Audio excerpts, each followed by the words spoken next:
This shop made people smile when they entered, but it destroyed their lives when they left. And the owner? He never knew what he was really selling. Welcome to Folktales by Lex.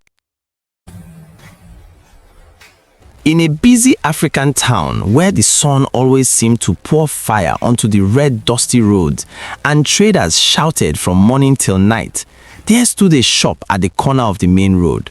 It was called Golden Promise Store. Its paint was bright yellow like the sun itself, and the signboard always looked new even when everything else around it was old and cracked. People believed the shop was lucky because it never closed and it never seemed to lack customers. Some said that even when money was scarce in the town, Bako's shop always had coins jingling in the till. The owner of the shop was a man called Bako. Bako smiled a lot. His teeth were white, his voice was sweet, and his greetings were warm. When customers came, he called them my brother and my sister. He bent his head in respect and laughed softly. To many people, Bako looked like a good man with a good heart.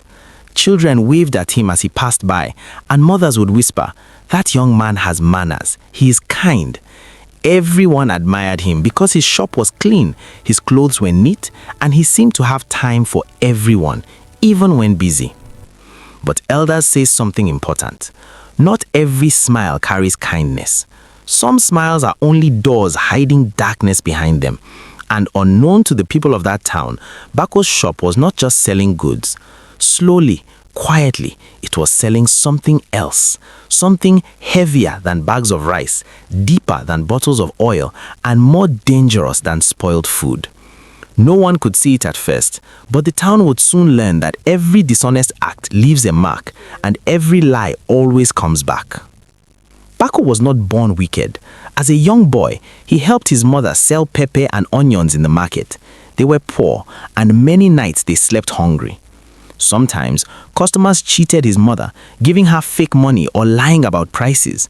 Bako watched his mother cry, and anger grew inside his small heart like fire. He promised himself that he would never be poor again, that he would never be cheated, and that no one would ever look down on him.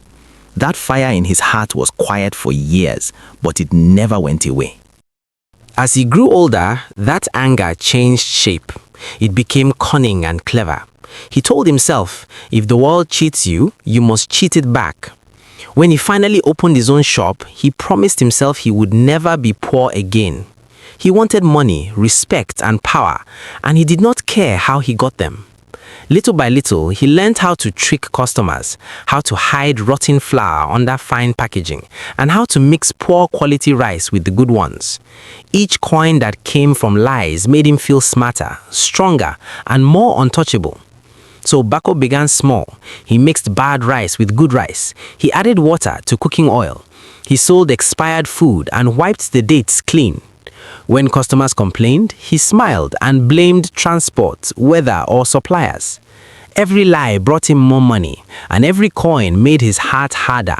And the more he lied, the more he believed that he was clever.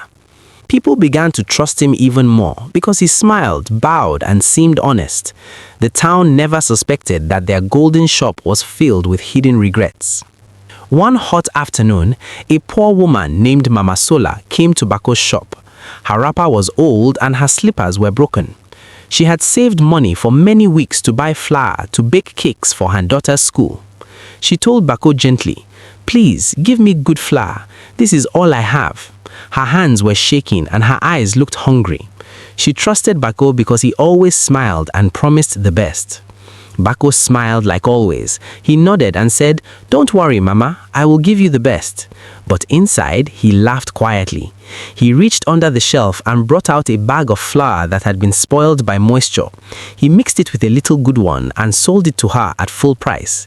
He watched her walk away with her heavy bag and felt proud of his cleverness. But at that moment, unseen by Bako, a small shadow seemed to follow Mama Sola out of the shop. When Mama Sola baked with the flour, the cake smelled bad. The children fell sick. Her daughter was sent home in shame. Mama Sola returned to the shop crying, begging for help. Bako shouted at her and chased her away. As she walked off, she whispered with tears, "May God judge between us." Bako shook his head and laughed, thinking the woman was foolish. But words from people wronged in anger are like seeds. They grow in silence until it is time for the harvest. Not far from the shop lived an old man called Pade, the oldest man in the town. His back was bent, but his eyes were sharp. He did not buy much from Bako, but he watched everything. Elders see with more than their eyes. They see with memory, with experience, with the weight of truth.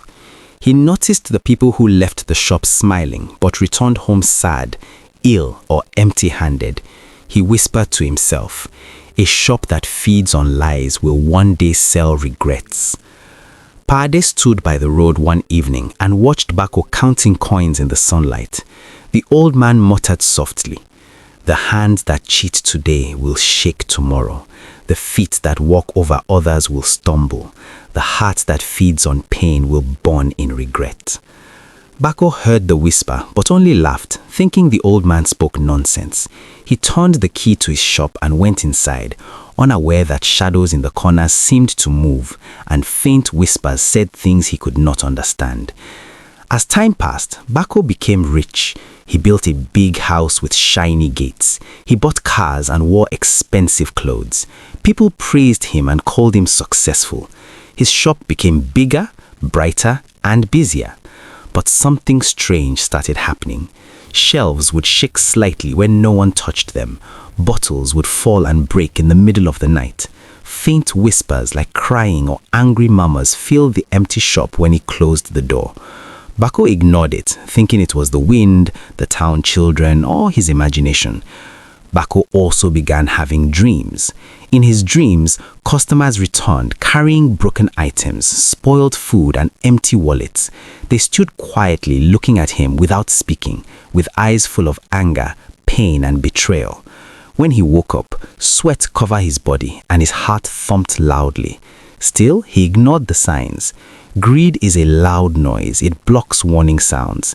Every coin in his pocket was a tiny chain around his conscience. One rainy evening, when business was slow, a stranger entered the shop. He wore simple clothes and his eyes were empty yet full of wisdom.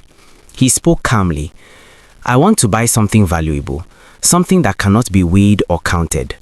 Bako laughed. He leaned on the counter and said, "Everything here has a price, my friend." The stranger smiled sadly and said, "Then sell me what you sell everyone else." Bako did not understand, but an unease crawled up his spine. The stranger left coins on the counter and walked away, leaving nothing in his hands. That night, Bako dreamed of his shop shelves turning into faces, faces of regret, pain, and anger. They whispered all the wrongs he had done. He woke up screaming, clutching his chest. The next day, the town noticed he walked slower, spoke less, and sometimes stared blankly at nothing. Shadows seemed to follow him wherever he went. The words of Pade, the old man, echoed louder in his mind. "A shop that feeds on lies will sell regrets." One morning, Bako opened his shop and found something strange written on the wall. "What you sold has come back." Customers entered, but instead of seeing goods, they saw memories. A man saw the sickness of his child. A woman saw her broken business. A student saw his failed exams. Everyone saw the pain that followed what they bought. The news spread like fire across the town. Golden Promise Store became known as the shop that sold regrets. No one entered again.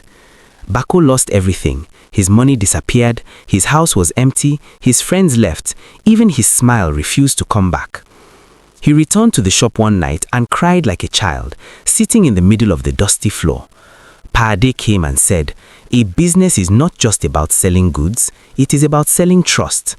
Bako fell to his knees and begged for forgiveness. The old man replied, "Regret is the most expensive thing. It is paid when it is too late." Bako decided to change. He sold the shop and used the money to repay those he cheated. Some forgave him, some did not. He accepted both. Slowly, he began helping in the market, carrying loads for others, sharing food and offering advice. Peace returned to his heart, but the shadow of Golden Promise Store's wrongs never fully disappeared. Till today, elders tell children this story. They say, if you cheat people, you are not selling goods, you are selling regret. Money can build houses, but honesty builds sleep. Wealth can buy cars, but truth buys peace. And every shop, big or small, will one day answer for what it sold. When you cheat people, you don't win. You only borrow happiness, and regret will always come to take it back. If this story taught you something, like this video so others can learn too. Comment what lesson you learned. Subscribe for more African folktales with deep meaning and share this story. Thank you.